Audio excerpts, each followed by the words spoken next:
ہم تمہارا غم ہلکا کرنے کا واحد سہارا ہیں، ہم تمہارے ساتھی ہیں، آؤ، ہمیں نیچے پھینکو، ہمیں پھاڑ دو۔ وہ بار بار اپنے چہرے پہ دونوں ہاتھوں سے ہلکے ہلکے تھپڑ مارتا۔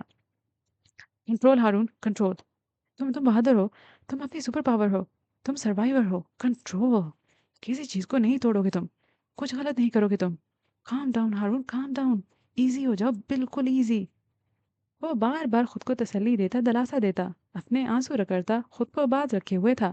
اس کا سینہ جل رہا تھا، وہ بار بار اپنے سینے کو مسلتا تھا، ہتھیلی کے مکے بنا بنا کر سینے پہ مارے جاتا۔ وہ جب سے گھر آیا تھا اس کی یہی حالت تھی۔ تھوڑی دیر بعد اس نے انٹرکام اٹھایا تھا اور اپنے ملازم کو کمرے میں بلا لیا تھا۔ ملازم دوڑتا ہوا آیا تھا۔ عابد، گھر میں کوئی پین کلر رکھے ہیں تو لے آؤ۔ وہ اس کی طرف دیکھے بغیر بولا تھا، سر، گھر پہ تو کوئی پین کلرز نہیں ہیں، میں مارکیٹ سے لے آتا ہوں۔ ابھی وہ تابیداری سے بولا تھا، نہیں، اتنا وقت نہیں ہے میرے پاس، مجھے 2 منٹ کے اندر اندر رنگ چاہیے۔ کچھ بھی کرو، 2 منٹ سے اگر تیسرا منٹ ہو گیا تو میں آج تمہیں مار دوں گا۔ وہ غرایا تھا، سر، میرا کیا قصور ہے، رنگ تو آپ ہی کو پسند نہیں تھے نا۔ وہ 18 سالہ لڑکا رو دینے کو تھا۔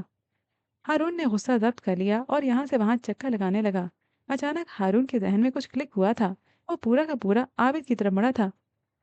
تم تم ایسا کرو، جاؤ ٹوتھ پیسٹ لے کر آؤ ماما کے کمرے سے، اپنے کمرے سے اور گارڈس کے کمروں سے، سب کے ٹوتھ پیسٹ لا کر مجھے دے دو، 5 منٹ کے اندر اندر۔ وہ تیز تیز بول رہا تھا۔ عابد بھاگتا ہوا گیا تھا اور جب 5 منٹ بعد اس کی واپسی ہوئی تو اس کے ہاتھ میں مختلف قسم کے ٹوتھ پیسٹ تھے۔ ہارون نے جلدی سے سب اس کے ہاتھ سے لے لیے تھے۔ وہ ایزل اور کینوس پہلے ہی سیٹ کر چکا تھا۔ یہ دونوں چیزیں اس کو حالہ نے گفٹ کی تھیں۔ اگر کوئی اور اس کو پینٹنگ سے متعلق کوئی چیز دیتا تو وہ اس کو پھینکنے میں 1 منٹ نہ لگاتا، لیکن یہ حالے کا تحفہ تھا۔ اسے سارے ٹوتھ پیسٹ ایک پلیٹ میں ذرا ذرا کر کے سجائے تھے۔ اس کے پاس پینٹنگ برش تک نہیں تھے۔ اس نے انگلیوں کی پوروں پہ ذرا سا پیسٹ اٹھایا تھا۔ بسم اللہ الرحمن الرحیم، اس نے زیر لب پڑھا تھا، اپنے کانپتے ہاتھوں سے ایک سٹروک لگایا تھا۔ وہ رنگ نیلا تھا۔ اس کی آنکھوں نے رنگ پہچان لیا تھا۔ اس نے نم آنکھوں سے ایک اور سٹروک لگایا تھا۔ یہ رنگ سبز تھا۔ اگلا رنگ سفید تھا۔ اس سے اگلا رنگ نیلا تھا۔ اگلا سٹروک ملٹی کلر تھا۔ ہر رنگ اپنی جگہ پہ آ گیا تھا۔ ہر رنگ ترتیب پہ تھا۔ ہارون شاہد کی نم آنکھیں چمکنے لگی تھیں، خوشی سے، تشکر سے۔ وہ اس ایزل اور کینوس کو اسی طرح چھوڑے رنگ والے ہاتھوں کو بغیر دھوئے اسی جگہ اپنے کمرے کے فرش پہ سجدہ ریز ہو چکا تھا۔ وہ خوش تھا، بے انتہا خوش۔ وہ رو رہا تھا، بلک بلک کر، پھوٹ پھوٹ کر۔ اگر اسے ہالے لے لی گئی تھی تو اس کو رنگ واپس مل گئے تھے۔ اس کو اپنی زندگی کی سب سے بڑی خوشی مل گئی تھی۔ سب سے محبوب شوق واپس مل گیا تھا۔ اسے اگر ہالے سلطان لی گئی تھی تو اس کو ہارون شاہد تھما دیا گیا تھا۔ اس نے اپنا ٹیلنٹ پا لیا تھا۔ اس نے خود کو پا لیا تھا۔ خود کو پا لینا سب سے بڑی نعمت ہوتی ہے۔ اب اس کو کسی اور کی محبت کے پیچھے بھاگنے کی ضرورت نہیں تھی۔ اس کو ایک محبت کے مقابلے میں اس سے ذرا کم صحیح لیکن ایک ایسی محبت دی گئی تھی جو اس کو ہیل کر سکتی تھی، جو ہارون شاہد کا غم ہلکا کر سکتی تھی، جو اس کے جلتے دل پہ ٹھنڈی پھوار بن کر اس کا دل ٹھنڈا کر سکتی تھی۔ تھوڑی دیر بعد وہ اٹھا تھا اور ایک کے بعد ایک سٹروک لگانا شروع کر دیا تھا۔ اس کے ہاتھ مہارت سے چل رہے تھے۔ اس کی انگلیاں جیسے اس کام کی عادی تھیں۔ اس کا ذہن اس کام کو کبھی بھولا ہی نہیں تھا۔ یہ اس کا واحد ہنر تھا۔ یہ اس کا محبوب شوق تھا۔ یہ کام اس کا پہلا عشق تھا۔ رات کا نہ جانے کون سا پہر تھا جب اس نے پینٹنگ کو آخری ٹچ دیا تھا۔ اس کے کمرے کی ساری بتیاں روشن تھیں۔ ان کی روشنی پینٹ کیے ہوئے اس چہرے پہ پڑ رہی تھی۔ وہ وہی چہرہ تھا جو محبت کے قابل تھا، جو قدر کے قابل تھا، جو بے مول نہیں تھا، جس کی دنیا بھر کی خوشی پہ حق تھا، جس کا اداس رہنے پہ بھی حق تھا، جس کا حق تھا کہ اس کو مانا جائے، اس کو سنوارا جائے، اس کا خیال رکھا جائے۔ وہ چہرہ کس کا تھا بھلا؟ وہ ہارون شاہد کا چہرہ تھا، مسکراتا ہوا پرسکون چہرہ۔ وہ اپنے گھر کے باہر گلی میں کھڑا تھا۔ اسٹریٹ پولز کی روشنی میں اس کے چہرے پہ پڑی ہی تھی۔ اس کی آنکھیں سرخ تھیں۔ فون کان سے لگا رکھا تھا۔ فون کے اسپیکر سے نفیسہ حیات کی آواز آتی تھی۔ آپ کو آنا چاہیے تھا اماں، وہ آپ کے دوست تھے، آپ دونوں نے ایک بہت اچھا وقت گزارا تھا ساتھ، آج تو آ جاتی۔ وہ دکھ سے کہہ رہا تھا۔ بیٹے، میں اسلام آباد میں ہوں، ساری فلائٹس کینسل ہو گئی آج کی، میں گاڑی میں اتنا لمبا سفر نہیں کر سکتی تھی، میری مجبوری سمجھو۔ عمر نے کوئی جواب نہیں دیا۔ وہ بس نظریں جھکائے اپنے جوکرز کو دیکھتا رہا۔ عمر بیٹے، ہمت کرو، تم اب اکیلے نہیں ہو، تم پہ ذمہ داری ہے، حال حیات کی ذمہ داری، حسن سلطان کی ذمہ داری۔ تم میرے بیٹے ہو عمر، اس طرح تو ہمت نہیں ہارا کرتے تھے۔ ان کا لہجہ اداس تھا۔ اماں، میں بہت اکیلا ہو گیا ہوں۔ یہ شہر یہ سارا شہر مجھے کھانے کو آتا ہے۔ میں بھرے جہاں میں خود کو تنہا محسوس کر رہا ہوں۔ مجھے اب تک اس بات کا یقین نہیں آ رہا کہ کیوں مجھے چھوڑ کر جا سکتے ہیں۔ میرا دل زخمی ہو گیا ہے۔ یہی ہوتا ہے جب کوئی بہت قریبی چھوڑ کر چلا جائے تو یہی ہوتا ہے عمر۔ 10 سال پہلے میں نے بھی یہی محسوس کیا تھا، لیکن وقت سب سے بڑا مرہم ہے۔ یہ ہیل کر دے گا۔ وہ ابھی خاموش رہا تھا۔ نفیسہ نے بات پلٹ دی تھی۔ تم نے کچھ پتا کیا حالے کے ساتھ یہ سب کچھ کس نے کیا ہے؟ کیسے پتا کروں اماں؟ صبح اٹھتے ہی یہ سب کچھ ہو گیا۔ ذرا سی دیر گزری نہیں تھی کہ جج صاحب نے بھی مجھے چھوڑ دیا۔ 5 منٹ بھی مجھے یہ سوچنے کو نہیں ملے کہ حالے میری گاڑی میں آئی کیسے۔ میں سب کو فکس کرنا چاہتا ہوں، لیکن میرے پاس ذرا سا بھی وقت نہیں ہے۔ میرے دل میں جیسے آگ سی لگی ہے۔ حالے سے بات کرو، اس سے پوچھو، کوئی ہنٹ، کوئی اشارہ، کچھ تو ہوگا جو اسے معلوم ہوگا، جو اس نے نوٹ کیا ہوگا۔ عمر نے تلخی سے سر جھٹکا تھا۔ ان کو لگتا ہے یہ سب میں نے کیا ہے۔ ان کو لگتا ہے اپنی سب سے قیمتی رشتے کو میں اپنے ہاتھوں سے مار چکا ہوں۔ اماں، وہ ہر بات کا الزام مجھے دیتی ہے اور میں سن لیتا ہوں۔ اس لیے نہیں کیونکہ وہ معراج سلطان کی بیٹی ہے، اس لیے کیونکہ ان کا دل ہلکا کرنا چاہتا ہوں۔ اس وقت ان سے زیادہ اذیت میں ہوں، کیونکہ میرے پاس کوئی ایسا نہیں ہے جس کو الزام دے کر میں بری و ذمہ ہو جاؤں۔ سب سے زیادہ گلٹ میں ہوں۔ اگر میں حالے کی ضد نہ مانتا تو یہ سب نہ ہوتا۔ اگر ایک رات میں نہ سوتا تو کون سی قیامت آ جاتی۔ اگر اس ایک رات میں اپنا فون آف نہیں کرتا تو یہ سب نہ ہوتا۔ میں اس رات خود غرض نہ ہوتا تو آج جج صاحب زندہ ہوتے۔ اس کا گلٹ ایک بار پھر عود آیا تھا۔ لیکن تم کچھ تو جانتے ہوگے عمر، کوئی انسان، کوئی دھمکی، آخر کس نے قتل کیا مہراج کو؟ وہ اب بھی متفکر تھی۔ عمر کرنٹ کھا کر سیدھا ہوا تھا۔ قتل؟ آپ نے قتل کہا؟ آپ ایسا کیسے کہہ سکتی ہیں اماں؟ وہ بے قراری سے پوچھنے لگا۔ نفیسہ متعجب ہوئی تھی۔ تو کیا تمہیں یہ قدرتی موت لگتی ہے؟ عمر، are you kidding me؟ ان کو دوسرا ہارٹ اٹیک آیا ہی کیوں؟ وہ اپنی بیٹی کو اس کے حوالے کر چکے تھے جس پہ وہ آنکھیں بند کر کے اعتبار کرتے تھے، اور اب پلیز یہ مت کہنا کہ بدنامی کا خوف ان کی جان لے گیا۔ He was not that type. وہ اس قسم کے آدمی نہیں تھے۔ اگر ایسا ہوتا تو کل رات ہی مر جاتے۔ ذلت آن دا اسپاٹ جان لیتی ہے۔ اگر اس کو 10 منٹ کے لیے جھیل گئے تو ساری زندگی بھی جھیل سکتے ہیں۔ تو اب تم عمر حیات، تم مجھے یہ بتاؤ کہ معراج سلطان کی جان کس نے لی؟ ان کی آنکھیں بند تھیں۔ وہ فینٹیسی ورلڈ میں تھیں۔ وہ یہ باتیں عمر حیات سے نہیں کر رہی تھی، وہ یہ بات کورٹ میں کھڑے ہو کر وہاں بیٹھے جج و وکلا اور وہاں بیٹھے لوگوں سے کر رہی تھی۔ عمر شل سا ان کو سنے گیا۔ آپ شور ہیں اماں؟ وہ بدقت بول پایا۔ If Nafisa says it's a murder, then it's a murder۔ یہ بات میں نہیں کہتی، یہ بات میرے ہر کیس کا ہر جج کہتا تھا۔ میں نے ایک عمر خرچ کی ہے ان کاموں میں، ایسے ہزار قتل میں ثابت کر چکی ہوں۔ وہ سکون سے بول رہی تھی۔ میں تھوڑی دیر پہلے اسپتال اسی لیے گیا تھا اماں، لیکن مجھے لگا تھا یہ بس میرے دماغ کا فطور ہے۔ مجھے لگا کہ میری جاب نے مجھے ہر کسی پہ شک کرنا سکھا دیا ہے، لیکن نہیں، میں صحیح تھا اماں۔ میرے اندازے، میرے دل کی گواہی درست تھی۔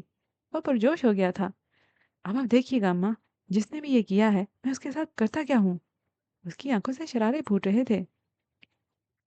حالے سے نرمی سے پیش آنا عمر، اس کا غم بہت بڑا ہے۔ وہ تھوڑی دیر بعد بولی تھی۔ عمر گردن اونچی کی آسمان کو دیکھنے لگا۔ وہ واحد عورت ہے جسے میں چاہ کر بھی سختی نہیں کر سکتا۔ میں خود کو اس کے سامنے بے بس محسوس کرتا ہوں اماں۔ وہ جادو کرتی ہے، وہ مجھے ہپنوٹائز کر دیتی ہے۔ وہ آسمان کو دیکھتا آنکھیں بند کیے کہہ گیا، وہ اس وقت کہاں ہے؟ میرے گھر میں ہے۔ لیکن کیوں؟ وہ تمہارے ساتھ آ کیسے گئی؟ عمر کے ہونٹوں پہ استہزائیہ مسکراہٹ آئی تھی۔ وہ اپنے گل سے جان چھڑوانا چاہتی ہے۔ آخری بار جج صاحب نے ان کو میرے ساتھ جانے کا کہا تھا، وہ نہیں آ سکی، اور اب وہ یہاں بس اپنے باپ کی آخری خواہش پوری کرنے آئی ہیں۔ وہ صبح ہوتے ہی یہاں سے چلی جائیں گی اور میں ان کو روک نہیں پاؤں گا۔ تم کون ہو؟ نفیسہ نے عجیب سے لہجے میں سوال کیا تھا۔ عمر چونک اٹھا تھا۔ وہ جانتا تھا نفیسہ اس سے اس کا نام، ساتھ یا پیشہ نہیں پوچھ رہی، وہ اسے آگے کی بات کر رہی ہیں۔ میں سمجھا نہیں۔ وہ سیدھا ہو گیا تھا۔ میں جانتی ہوں تم نے صبح سے لے کر اب تک مجھے سب پتا ہوتا ہے، ایک بار بھی نہیں کہا ہوگا، اور میں یہ بھی نہیں مان سکتی کہ تم اپنے خاندان کے ایک آدمی کو ہسپتال میں اکیلا چھوڑ کر آئے ہو۔ تم یاد کرو عمر، تم نے کسی وفادار کو تو وہاں چھوڑا ہوگا۔ کوئی تو ایسا ہوگا جو جھوٹ نہ بولے، جو چاہ کر بھی جھوٹ نہ بول سکے۔ کیا تم نے ایسا کوئی بھی اس اسپتال میں نہیں چھوڑا؟ اور اگر نہیں چھوڑا تو یہ وہ عمر نہیں ہے جو میرا بیٹا تھا، جس کو میں نے پالا، جس کی تربیت میں نے کی، جس عمر کو معراج سلطان نے گر سکھائے، جس کو معراج نے دنیا دکھائی۔